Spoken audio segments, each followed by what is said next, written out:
mostrar de maneira cabal, expressa, por que está adotando este princípio e não aquele, e por que está colorindo um determinado conceito de vermelho e não de verde.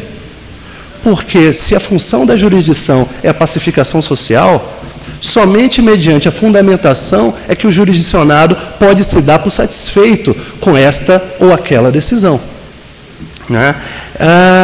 Eu recebi com muita alegria o texto aprovado depois pelos senadores e que, no fundo, robusteceu a nossa preocupação, endossou a nossa preocupação e robusteceu a solução que nós demos, quando estabeleceu um parágrafo único nesse mesmo artigo, dizendo que não são consideradas fundamentadas as decisões, por exemplo, que... eu trouxe aqui a redação, que se limita à indicação, à reprodução ou paráfrase de ato normativo, que empregue conceitos jurídicos indeterminados, sem explicar o motivo concreto da sua incidência no caso. É óbvio, eu não posso dizer, olha, eu estou julgando desse jeito porque o autor agiu de boa-fé. O juiz precisa explicar em que consiste a boa-fé nesse caso concreto.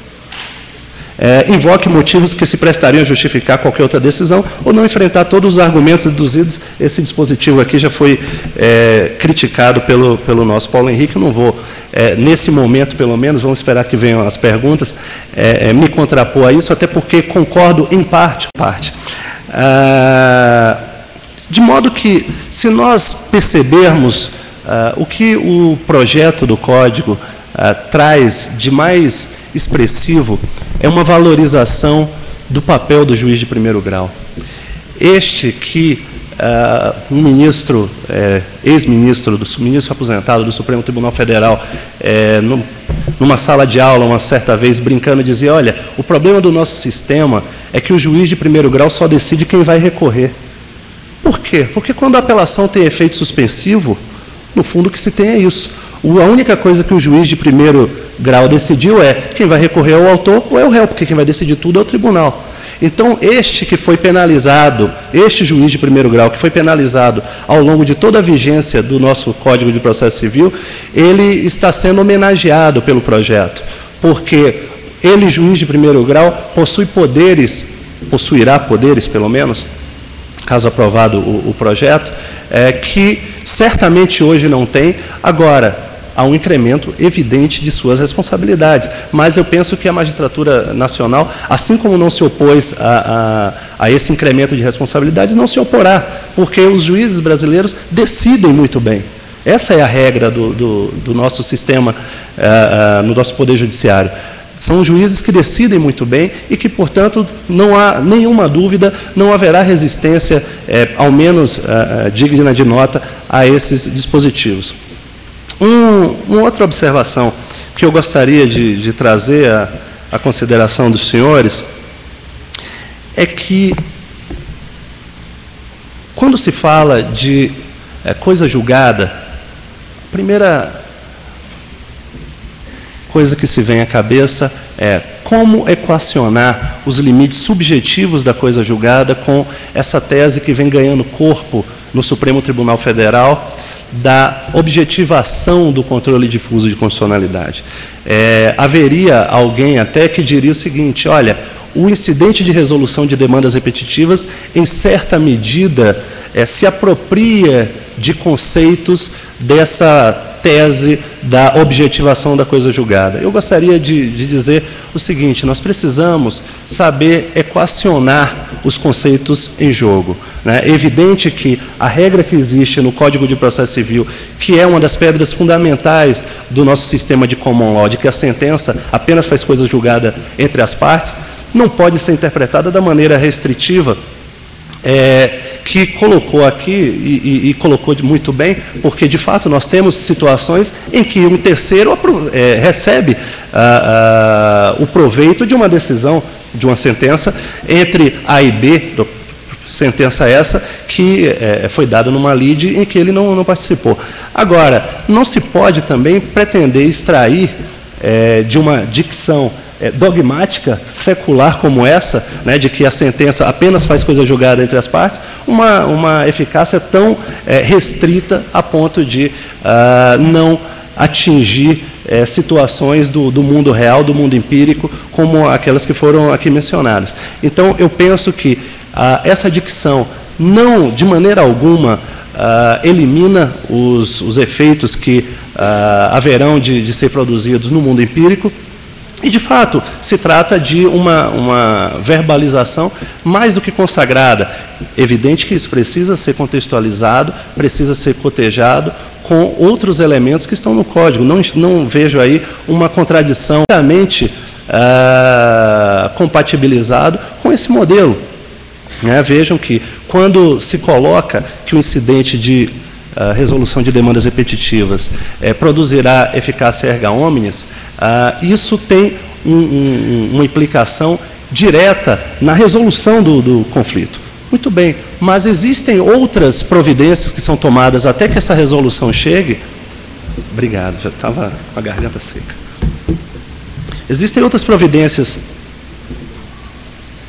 que serão adotadas até que a resolução seja tomada, que certamente também atingirão inúmeras outras pessoas. O que dizer daquele dispositivo que o ministro Fux mencionou na sua exposição aqui hoje pela manhã, de que um fulano que é parte numa ação no Acre toma conhecimento por intermédio do banco de dados do Conselho Nacional de Justiça de que existe um litígio tratando de, vamos lá, assinatura básica aqui no Distrito Federal. E aqui no Distrito Federal há um incidente de resolução de demandas repetitivas instaurado e o Tribunal de Justiça do DF suspendeu todos os processos em andamento.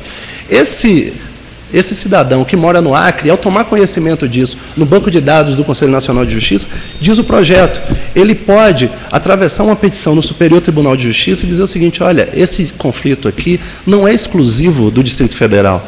Então, STJ, você como Tribunal Nacional, por favor, suspenda todos os feitos no Brasil que discutem essa tese, até que ela seja pacificada por você, STJ. Porque, evidentemente, o Tribunal de Justiça do Distrito Federal não pode decidir com força lá na jurisdição acreana. Mas, por outro lado, como encaixar esse terceiro aqui nesses efeitos do incidente de resolução? É evidente que nós estamos num momento de ruptura de paradigmas. E esse momento de ruptura de paradigma precisa ser visto com certa parcimônia. Nós não podemos pretender encaixar todos os novos conceitos que estamos construindo hoje em dia dentro daquelas fórmulas dogmáticas que tivemos no passado. É evidente que essas fórmulas continuam a ser necessárias. Era preciso que o Código estabelecesse uma regra geral sobre a incidência dos efeitos da coisa julgada para as partes, mas é necessário também compatibilizar essa dicção com esses novos conceitos, como eu mencionei. Essa questão dos limites subjetivos da coisa julgada vem merecendo muito estudo, muitos debates nos últimos anos, especialmente por conta das discussões sobre o processo coletivo. O ministro Fux falou e fez questão de repetir 2 vezes, hoje pela manhã, que o projeto do Código de Processo Civil não trata, definitivamente não trata de processo coletivo. O que o anteprojeto e o projeto tratam, aí sim, é de demandas que se iniciam individuais e que são taxadas de repetitivas porque discutem direitos homogêneos e que, portanto, dada essa homogeneidade, elas comportariam uma solução, ao menos da tese jurídica, única para todo o país, se tratar de norma federal, ou para todo o Estado, se tratar de norma estadual. É importante que se veja que esses debates que são travados no âmbito do processo coletivo, em larga medida, podem ser apropriados pelo processo individual, como foi pelo anteprojeto. Agora, Disso não se pode inferir que o Código de Processo Civil estabeleceu um incidente de coletivização, porque definitivamente temos que afastar essa pretensão. O incidente de resolução de demandas repetitivas resolve, sim, a tese. A partir da resolução da tese, cada juiz de primeiro grau, cada tribunal, aplicará aquela tese ao caso concreto, sem maiores dificuldades.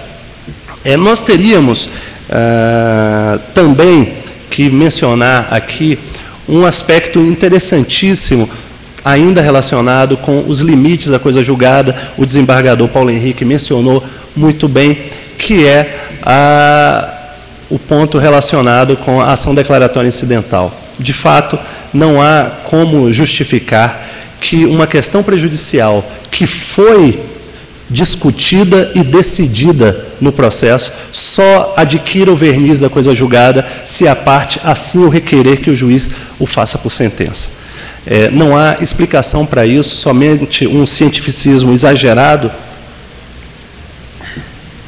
como o que havia no Brasil por ocasião da elaboração do Código de 73, e diga-se de passagem, um cientificismo exagerado porque necessário àquela época, porque o processo civil estava num momento de transição, de afirmação científica, e precisava dessa afirmação naquele momento. Hoje não, hoje as bases científicas do processo civil estão muito bem consolidadas, e nós temos condição de buscar aí não mais uma autoafirmação do direito enquanto ramo autônomo, do processo enquanto ramo autônomo do direito, mas sim de uma utilidade maior, de um rendimento maior do processo civil. Então, aquela previsão que havia, ou melhor, essa previsão, vejam que eu já estou me referindo ao Código 73 com o passado, mas essa previsão que há no Código vigente da necessidade da ação declaratória incidental para que se tenha a extensão dos limites da coisa julgada também à questão prejudicial, não faz sentido mais. E foi justamente com base nessa convicção que nós decidimos estender também às questões prejudiciais a eficácia da coisa julgada. Poderíamos também destacar alguns outros pontos que eu anotei. Por exemplo, o Supremo Tribunal Federal reconheceu nesta semana a repercussão geral da discussão sobre a flexibilização ou a relativização da coisa julgada. Sem dúvida alguma, será um julgamento memorável, porque existem teses para ambos os lados. O professor Nelson Neri Júnior compara a relativização da coisa julgada às práticas que foram adotadas na Alemanha nazista, alegando que apenas no nazismo de Hitler é que foram rasgadas sentenças e novas foram proferidas. Evidentemente que isso é um exagero, né? É evidente que o professor Nelson Neri Júnior, para mostrar a sua indignação com essa tese, ele usa de um argumento retórico que comove, mas é necessário também enxergar que existem demandas sociais legítimas e que o judiciário vem adotando essas demandas sociais, internalizando-as no nosso direito positivo. E vejam que a relativização da coisa julgada chega ao Superior Tribunal de Justiça. Está aqui o ministro Atos, que participou dos julgamentos que adotaram essa tese, nos casos de investigação de paternidade. Não pode existir nada mais perverso para alguém do que lhe negar o direito de ter o nome do pai, de ter declarado o nome do pai, porque uma sentença proferida 15 anos atrás, quando não havia exame de DNA, por insuficiência de prova, julgou improcedente a demanda. Então, é claro que a coisa julgada é um dogma dos mais caros ao Estado de Direito, mas é necessário também tentar compatibilizar esse dogma da coisa julgada com as demandas sociais, né? Não se pode imaginar que o judiciário basta em si, ou que o judiciário é um motivo que justifica a